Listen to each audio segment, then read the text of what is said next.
রাতের গভীরতা যখন বাড়ে, যখন চারপাশের পৃথিবী শান্ত হয়ে ঘুমে তলিয়ে যায়, ঠিক তখন আমাদের শরীরের ভেতরে এক অদৃশ্য এবং অত্যন্ত জটিল যুদ্ধ শুরু হয়। আমরা অনেকেই ভাবি সারাদিন তো খাটুনি গেল, রাতে বিছানায় শুয়ে একটু ফেসবুক স্ক্রল না করলে বা ওটিটি প্ল্যাটফর্মে একটা এপিসোড না দেখলে কি শান্তি মেলে? শান্তি মেলে না। ঘড়ির কাঁটা 11টা পার হয়ে গেল, 12টা কিংবা 1টার ঘরে চলে যায়, আমরা টেরও পাই না।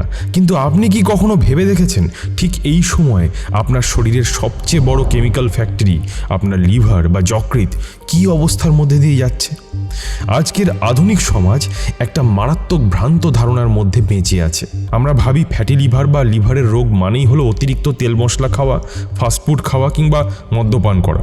কিন্তু আধুনিক এন্ডোক্রোনোলজি এবং ক্রোনোবায়োলজি আজ একটি অত্যন্ত চাঞ্চল্যকর সত্য আমাদের সামনে এনেছে। আপনি যতই পুষ্টিকর খাবার খান না কেন, আপনি যদি নিয়ম মেনে রোজ জিমে যান এবং তেল চর্বিহীন সেদ্ধ খাবারও খান, তবুও যদি আপনি রাতের ঘুম ঠিক না হয়, তবে আপনার লিভার চর্বির পাহাড়ে বা ফ্যাটি লিভারে পরিণত হতে বাধ্য।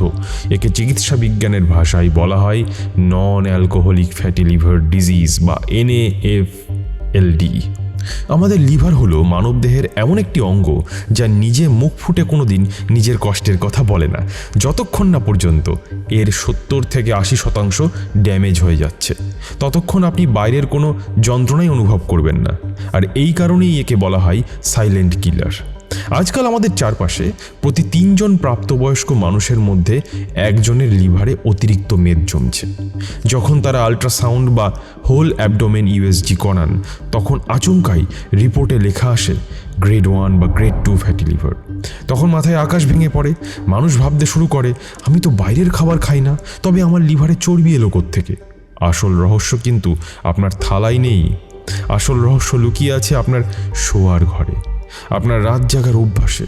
ইউটিউব পার্টনার প্রোগ্রামের সঠিক গাইডলাইন এবং আন্তর্জাতিক মেডিকেল স্টাডিজ মেনে আজ আমরা ডিকোড করব আমাদের শরীরের অর্গান ক্লক বা সার্কাডিয়ান রিদমের সেই গোপন বিজ্ঞান, যা আপনার রাতের ঘুম আর আপনার লিভারের আয়ুষ্কালকে একই সুতোয় বেঁধে রেখেছে। পুরো ভিডিওটি মন দিয়ে দেখুন, কারণ এই 20 মিনিট আপনার লিভারের আয়ু আরও 20 বছর বাড়িয়ে দিতে পারে। প্রাচীন চিকিৎসাবিদ্যা এবং আধুনিক নোবেলজয়ী সার্কাডিয়ান রিদম সায়েন্স উভয়ই একটা অকাট্য সত্য প্রমাণ করেছে। আমাদের মহাবিশ্ব যেমন একটি নির্দিষ্ট নিয়মে চলে, ঠিক তেমনই আমাদের শরীরের প্রতিটি প্রধান অঙ্গের 24 ঘন্টার মধ্যে একটি নিজস্ব অ্যাক্টিভ টাইম বা সর্বোচ্চ সক্রিয়তার সময় থাকে। একেই বিজ্ঞানের ভাষায় বলা হয় অর্গান ক্লক বা বায়োলজিক্যাল রিদম। আর এই ঘড়ি অনুযায়ী রাতের বেলায় ঠিক 11টা থেকে ভোর 3টে, এই 4 ঘন্টা সময় হলো আপনার লিভার এবং পিত্তথলি বা গল ব্লাডারের ডিটক্সিফিকেশন উইন্ডো। এই সময়টার পেছনের মেকানিজমটা অত্যন্ত চমৎকার। আপনি যখন রাতে সমস্ত চিন্তা ভুলে গভীর ঘুমে মগ্ন থাকেন, তখন আপনার হাত পা অন্যান্য বাহ্যিক পেশিতে রক্ত চলাচল অনেক কমে যায়। শরীর তখন তার সমস্ত শক্তি এবং রক্তের সিংহভাগ ফিল্টার করার জন্য পাঠিয়ে দেয় লিভারের ভেতরে। লিভার তখন তার একটি বিশেষ মেটাবলিক মোড অন করে, যাকে বলা হয় অটোফ্যাগি বা সেলফ ক্লিনিং প্রসেস। সারাদিন আপনি যা কিছু খেয়েছেন, যে সমস্ত দূষিত বাতাস বুক ভরে নিয়েছেন, সে সমস্ত কেমিক্যাল বা প্রিজারভেটিভ আপনার পেটে গেছে, সেগুলোর সমস্ত বিষাক্ত উপাদান এবং ক্ষতিকারক ফ্রি ফ্যাটি অ্যাসিডগুলোকে ভেঙে শরীর থেকে মলমূত্রের মাধ্যমে বের করে দেওয়ার মূল কাজটি এই 4 ঘন্টার মধ্যেই সম্পন্ন হয়। কিন্তু ঠিক এই জায়গাতেই আমরা আধুনিক মানুষরা প্রকৃতির নিয়মের বিরুদ্ধে গিয়ে এক মারাত্মক ভুল করে বসি। যখন আপনি রাত 11টার পরেও বিছানায় শুয়ে মোবাইল স্ক্রল করছেন, তখন সেই স্ক্রিন থেকে নির্গত কৃত্রিম আলো, নীল আলো বা ব্লু লাইট আপনার অপটিক নার্ভ হয়ে সোজা আপনার মগজের একটি বিশেষ অংশ সুপার কায়াজমেটিক নিউক্লিয়াসে গিয়ে আঘাত করে। ব্রেন তখন সম্পূর্ণ বিভ্রান্ত হয়ে পড়ে। সে মনে করে বাইরে এখনও তীব্র সূর্যালোক আছে, অর্থাৎ এখনও দিন শেষ হয়নি। এর ফলে ব্রেন তার পিনিয়াল গ্ল্যান্ড থেকে মেলাটোনিন নামক অত্যন্ত গুরুত্বপূর্ণ ঘুমের হরমোন তৈরি করা সম্পূর্ণ বন্ধ করে দেয়। মেলাটোনিন শুধুমাত্র আমাদের ঘুম পাড়ায় না, এটি আমাদের শরীরের সবচেয়ে শক্তিশালী অ্যান্টিঅক্সিডেন্ট, যা লিভারকে সুস্থ রাখে। মেলাটোনিন রিলিজ না হলে লিভারের কোষগুলো মনে করে শরীর এখনও কোনো জরুরি কাজে ব্যস্ত বা কোনো যুদ্ধের ময়দানে আছে। ফলে লিভার তার ডিটক্সিফিকেশন বা স্বাভাবিক সাফ সাফাইয়ের কাজ মাঝপথেই স্তব্ধ করে দেয়। শরীরকে সচল রাখার জন্য সে তখন বাধ্য হয়ে তার নিজের স্টোরেজ ভেঙে রক্তে অতিরিক্ত গ্লুকোজ বা শর্করা এবং ট্রাইগ্লিসারাইড রিলিজ করতে থাকে। তখন এই স্বাভাবিক মেটাবলিক প্রসেস মাসের পর মাস, বছরের পর বছর বিঘ্নিত হয়। তখন লিভারের কোষগুলো সেই অতিরিক্ত চর্বি আর বাইরে বের করতে পারে না। সেগুলো লিভারের নিজস্ব দেওয়ালে প্লাস্টিকের আস্তরণের মতো জমতে শুরু করে। আর চিকিৎসকরা একেই প্রথম ধাপে বলেন ফ্যাটি লিভার গ্রেড 1। রাত জাগার এই কুফল কিন্তু শুধুমাত্র লিভারের চর্বি জমায় এসে থেমে থাকে না। এর প্রভাব আমাদের পুরো হরমোনাল সিস্টেমকে এক ভয়ঙ্কর ধ্বংসলীলার দিকে ঠেলে দেয়। আপনি যখন নিয়মিত রাত জাগেন তখন আপনার শরীর প্রকৃতির পরিপন্থী কাজ করার কারণে এক চরম মানসিক এবং শারীরিক চাপের মধ্যে দিয়ে যায়। এর ফলে আপনার অ্যাড্রিনাল গ্ল্যান্ড থেকে কর্টিসল বা স্ট্রেস হরমোনের ক্ষরণ মারাত্মকভাবে বেড়ে যায়। কর্টিসল হলো এমন একটি হরমোন যা শরীরকে সবসময় একটি জরুরি অবস্থার মধ্যে রাখে। আর এই কর্টিসল যখন রক্তে দীর্ঘক্ষণ বেশি থাকে তখন আপনার লিভার এবং মাংসপেশির কোষগুলো ইনসুলিন হরমোনের প্রতি সম্পূর্ণ বধির বা নিষ্ক্রিয় হয়ে পড়ে। চিকিৎসা বিজ্ঞানের ভাষায় একেই বলা হয় ইনসুলিন রেজিস্ট্যান্স।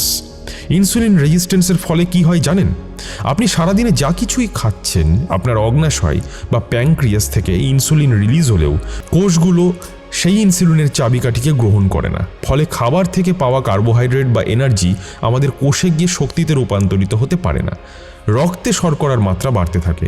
তখন নিরুপায় হয়ে আমাদের লিভার সেই সমস্ত অতিরিক্ত এনার্জি বা ক্যালোরিকে সরাসরি ভিজারাল ফ্যাট বা জেদি চর্বিতে রূপান্তর করে নিজের শরীরের চারপাশে, পেটের ভেতরে এবং বিশেষ করে লিভারের মূল টিস্যুর মধ্যে প্যাক করতে শুরু করে। এর ফলে আপনার শরীরের মেটাবলিজম রেট বা হজম করার ক্ষমতা স্থায়ীভাবে ধীর হয়ে যায়। আপনার ওজন কোনো কারণ ছাড়াই হু হু করে বাড়তে থাকে। ভুঁড়ি বা পেটের মেদ কিছুতেই কমতে চায় না এবং সকালে ঘুম থেকে উঠলে আয়নায় নিজের মুখ চোখ মারাত্মক ফোলা বা ফাঁপা দেখায়। এর সাথে যুক্ত হয় আর এক অদ্ভুত মনস্তাত্ত্বিক রোগ, যাকে আমরা বলি মিডনাইট ক্রেভিং, মিডনাইট হাঙ্গার। আপনি নিজে খেয়াল করে দেখবেন, সারাদিন হয়তো আপনার তেমন একটা মিষ্টি বা ভাজাভুজি খাওয়ার ইচ্ছে হলো না, কিন্তু রাত 12টা বা 1টা বাজলেই হঠাৎ করে ফ্রিজ খুলে মিষ্টি খোঁজা, অনলাইন অ্যাপে বিরিয়ানি বা পিৎজা অর্ডার করা, কিংবা ঘরের কোণে রাখা চিপসের প্যাকেট ও চকোলেট খাওয়ার জন্য মন ছটফট করে। কেন এমন হয়? এর পেছনেও রয়েছে রাত জাগার হরমোনাল সায়েন্স। আমাদের শরীর যখন পর্যাপ্ত ঘুম থেকে বঞ্চিত হয় তখন আমাদের পরিপাকতন্ত্রে এবং মগজে দুটি প্রধান হরমোনের ভারসাম্য সম্পূর্ণ নষ্ট হয়ে যায়। আপনার শরীরে ঘেরেলিন, যা আমাদের ক্ষুধার অনুভূতি তৈরি করে, তার মাত্রা প্রায় 30% বেড়ে যায়। আর অন্যদিকে লেপটিন, যা আমাদের পেট ভরে খাওয়ার তৃপ্তি দেয়, তার মাত্রা মারাত্মকভাবে হ্রাস পায়। এর ফলে আপনার তৃপ্তির অনুভূতি পুরোপুরি পক্ষাঘাতগ্রস্ত হয়ে পড়ে। মাঝরাতের সেই সময় আপনার পাকস্থলী এবং লিভার কিন্তু সম্পূর্ণ নিষ্ক্রিয় মুডে থাকে। সেখানে কোনো পাচক রস বা এনজাইম থাকে না। এই অবস্থায় আপনার উত্তেজিত ব্রেনের খামখেয়ালিপনায় আপনি যে ক্যালোরিযুক্ত খাবারগুলো পেটে ঢালছেন তা হজম হওয়ার কোনো সুযোগই পায় না। সেগুলো সরাসরি লিভারে গিয়ে জমা হয় এবং লিভারের প্রদাহ বা ইনফ্ল্যামেশন তৈরি করে, যা পরবর্তীতে লিভার সিরোসিসের মতো মারাত্মক মারণব্যাধির দিকে আমাদের ঠেলে দেয়। কিন্তু আমরা তো সমস্যার কথা জানলাম, এবার আমাদের জানতে হবে সমাধানের পথ। আজকের এই আধুনিক এবং ডিজিটাল যুগে বাস করে আমরা হয়তো রাত জাগা বা স্ক্রিন দেখা পুরোপুরি বন্ধ করতে পারবো না, কিন্তু আমাদের শরীরকে এবং আমাদের লিভারকে যদি আবার আগের মতো সুস্থ, সতেজ ও রোগমুক্ত করতে হয়, তবে আমাদের জীবনযাত্রায় 4টি অত্যন্ত সহজ, প্র্যাকটিক্যাল এবং বৈজ্ঞানিক বায়োহ্যাক যুক্ত করতে হবে। আধুনিক হেপাটোলজি এবং প্রাচীন আয়ুর্বেদ উভয়ই এই 4টি নিয়মকে সম্পূর্ণ সমর্থন করে। The 10:30 digital sunset. আমাদের প্রথম এবং সবচেয়ে গুরুত্বপূর্ণ বায়োহ্যাক হলো ডিজিটাল সানসেট। ঘড়ির কাঁটায় যখন রাত 10:30 বাজবে তখন আপনার ঘরের ওয়াইফাই, রাউটার এবং মোবাইলের ইন্টারনেট ডেটা সম্পূর্ণ অফ করে দিন। মোবাইলটিকে আপনার শোয়ার থেকে অন্তত 5 ফুট দূরে বা অন্য কোনো ঘরেই রেখে দিন। যদি আপনার পেশাগত কারণে রাতে স্ক্রিনে কাজ করতে হয় তবে ডিভাইসে অবশ্যই নাইট শিল্ড বা ব্লু লাইট ফিল্টার অন করে রাখুন এবং একটি ভালো কোয়ালিটির ব্লু লাইট ব্লকিং চশমা ব্যবহার করুন। আপনার ব্রেনকে প্রাকৃতিকভাবে মেলাটোনিন তৈরি করার সুযোগ দিন, যাতে লিভার তার সাফ সাফাইয়ের কাজ করার সঠিক সিগন্যালটা পায়। 2 হচ্ছে সার্কাডিয়ান আর্লি ডিনার। আপনার রাতের খাবার খাওয়ার সময়টিকে একটু এগিয়ে নিয়ে আসতে হবে। আপনার ডিনার অবশ্যই রাত 8:30টার মধ্যে শেষ করার চেষ্টা করুন। এর পেছনের বিজ্ঞানটি হলো, আপনি যখন রাত 8:30টায় খাবার খাবেন তখন রাত 11টা বাজার আগেই আপনার পাকস্থলী প্রাথমিক হজমের কাজ শেষ করে সম্পূর্ণ খালি হয়ে যাবে। এর ফলে রাত 11টায় যখন লিভারের নিজস্ব ডিটক্সিফিকেশন উইন্ডো শুরু হবে তখন লিভারকে নতুন করে খাবার হজম করার পেছনে শক্তি নষ্ট করতে হবে না। সে তার পুরো এনার্জি ব্যবহার করতে পারবে আপনার শরীরের পুরনো চর্বি এবং টক্সিনগুলোকে পুড়িয়ে ফেলার কাজে। 3, লিভার ডিটক্স গোল্ডেন মিল্ক। রাতের খাবার খাওয়ার ঠিক 1 ঘন্টা পর অর্থাৎ ঘুমোতে যাওয়ার আধ ঘন্টা আগে 1 গ্লাস ঈষদুষ্ণ গরম জলে বা ফ্যাটি লিভার না থাকলে হালকা গরম দুধে সামান্য খাঁটি অর্গানিক হলুদ গুঁড়ো এবং 1 চিমটি গোলমরিচ গুঁড়ো মিশিয়ে পান করুন, যদি অন্য কোনো অসুবিধা না থাকে। হলুদের মধ্যে থাকা মূল উপাদান কারকিউমিন হলো পৃথিবীর অন্যতম সেরা প্রাকৃতিক অ্যান্টি ইনফ্লেমেটরি এজেন্ট, আর গোলমরিচের পিপারিন এই কারমিউমিনকে আমাদের শরীরে শোষণ করে 2000% সাহায্য করে। এটি লিভারের কোষের ফোলাভাব বা প্রদাহ কমিয়ে চর্বি গলাতে অলৌকিক কাজ করে। আর 4 হলো লেফট ল্যাটারাল স্লিপিং পশ্চার। আমাদের শেষ বায়ু একটি আমাদের শোয়ার ভঙ্গির সাথে যুক্ত। রাতে ঘুমানোর সময় সবসময় বাঁ দিকে কাত হয়ে বা লেফট ল্যাটারাল পজিশনে ঘুমানোর অভ্যাস করুন। আমাদের শরীরের অ্যানাটমি বা অঙ্গ সংস্থান অনুযায়ী বাঁ দিকে কাত হয়ে ঘুমালে আমাদের লিভারের ওপর অভিকর্ষজ চাপ কমে যায়। এটি আমাদের লিম্ফ্যাটিক ড্রেনেজ সিস্টেমকে সচল রাখে, যার ফলে লিভার থেকে বিষাক্ত বজ্র এবং ফ্যাট কণাগুলোকে খুব সহজেই পিত্তরসের মাধ্যমে অন্ত্রে গিয়ে শরীর থেকে নিষ্ক্রান্ত হতে পারে। আমাদের এই মানবদেহ প্রকৃতির এক অদ্ভুত এবং পরম বিস্ময়কর সৃষ্টি। আমরা একে যেভাবে চালাবো এটি ঠিক সেভাবেই সাড়া দেবে। আপনি যদি আজ থেকেই এই ছোট ছোট 4টি নিয়ম আপনার জীবনের প্রয়োগ করা শুরু করেন তবে আপনার গ্রেড 1 বা গ্রেড 2 ফ্যাটি লিভারও কোনো দামি ওষুধ ছাড়াই মাত্র কয়েক মাসের মধ্যে সম্পূর্ণ রিভার্স হয়ে একদম একটি নতুন জন্ম নেওয়া শিশুর মতো নর্মাল হয়ে যেতে পারে। শুধু দরকার নিজের প্রতি একটু সচেতনতা এবং ভালোবাসা। আপনার সাধারণত রাতে ঘুমোতে যেতে কতক্ষণ সময় লাগে? আপনি কি ফ্যাটি লিভারের কোনো সমস্যায় ভুগছেন? নিচে কমেন্টে আপনার মতামত আমাদের সাথে অবশ্যই শেয়ার করুন। আমি নিজে আপনাদের প্রতিটি কমেন্ট পড়ছি। সুস্থ থাকুন, সচেতন থাকুন। দেখা হচ্ছে নির্বাণ কথার পরবর্তী একটি অত্যন্ত গুরুত্বপূর্ণ বৈজ্ঞানিক এপিসোড নিয়ে। নমস্কার।